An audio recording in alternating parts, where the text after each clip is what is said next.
If the length of the wire is double, जो length of the wire है उसको खींच करके डबल कर दिया गया। तो मैंने अभी बताया था कि जब लेंथ ऑफ द वायर को डबल कर देंगे तो एरिया ऑफ क्रॉस सेक्शन क्या हो जाएगा, हाफ हो जाएगा। तो हमें फॉर्मूला पता है कि R इक्वल टू क्या होता है, रो एल अपॉन एरिया होता है।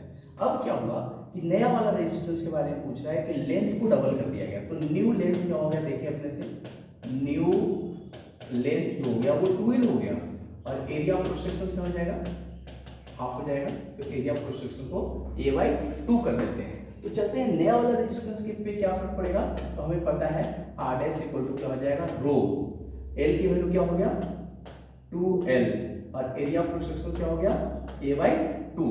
इसको सॉल्व करेंगे तो R डैश इक्वल टू क्या होगा, रो तो रहेगा और देखिए ये 2 2 जा क्या हो जाएगा 4, क्योंकि 2 है ना, 2 ऊपर चला जाएगा तो 2 2 जा 4, ऐसे नहीं करते हैं इसको, ऐसे लिख लेते हैं, रो L/A और इंटू 4 कर लेते हैं, बिकॉज 2 और 2 मल्टीप्लाई होगा तो 4 हो जाएगा। और इसको हम क्या बोलेंगे, प्रीवियस रेजिस्टेंस, जो पहले वाला रेजिस्टेंस है वो वैल्यू। तो नया वाला जो रेजिस्टेंस होगा पहले वाले रेजिस्टेंस का 4 टाइम्स हो जाएगा, 4R। R की वैल्यू ये वाला लिख लेंगे और इसकी जगह मतलब नया जो रेजिस्टेंस बनेगा पहले वाले रेजिस्टेंस से ज्यादा हो जाएगा। अभी मैंने बताया भी था आपको कि लेंथ ऑफ द वायर को यदि खींचोगे तो रेजिस्टेंस की वैल्यू बढ़ेगा। तो देखिए लेंथ ऑफ द वायर को जो खींचा गया तो पहले वाले रेजिस्टेंस से अब नया वाला रेजिस्टेंस है वो ज्यादा हो गया। तो इस टाइप के क्वेश्चंस आएंगे। चलिए अगेन यहाँ पे एक क्वेश्चन आया है on the basis of resistance.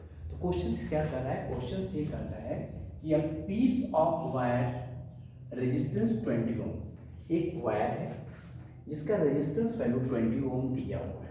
तो आपको गिवन में क्या दिया हुआ है, पीस ऑफ द वायर का रेजिस्टेंस वैल्यू दिया हुआ है 20 ohm, is drawn out so that its length is increase. अब हुआ क्या कि जो वायर था उसकी रेजिस्टेंस वैल्यू आपको 20 ओम दिया हुआ था, अब उसको ड्रॉन किया गया, खींचा गया, और खींचा कितना गया है, ट्वाइस, डबल खींचा गया है। जो ओरिजिनल लेंथ था उससे डबल खींच दिया गया है, मतलब नया जो लेंथ है, new length, LEN, new length जो है वो प्रीवियस लेंथ से कैसा हो गया है, डबल हो गया है।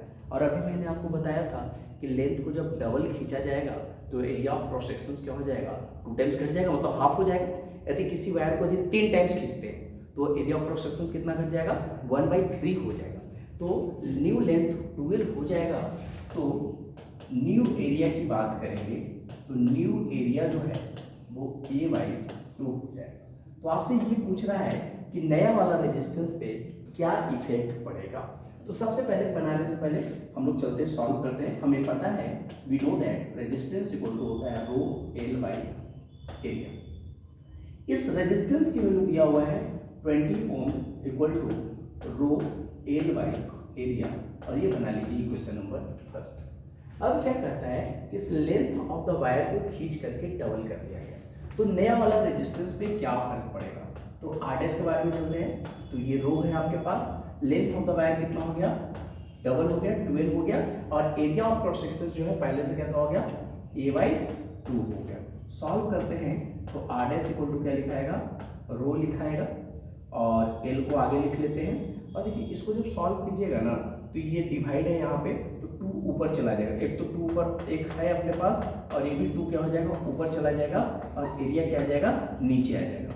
इसको जब सॉल्व करेंगे तो R डैश इक्वल टू देखिए रो L/एरिया, इसको एक जगह पे हम लोग लिखेंगे। तो रो L/A को हम लोग फर्स्ट इक्वेशन में लाए थे, what is the value of this one, 20। तो क्या रो L/A को हम लोग 20 लिख लेंगे, और 2 2 जा कितना हो जाएगा अपने पास, 4 हो जाएगा। तो R डैश की जो वैल्यू होगा वो हो जाएगा 80, मतलब पहले वाले रेजिस्टेंस से अब इसकी जो वैल्यू है, रेजिस्टेंस वैल्यू जो है वो बढ़ जाएगा। तो इस तरीके से हम लोग प्रॉब्लम्स को बनाएंगे।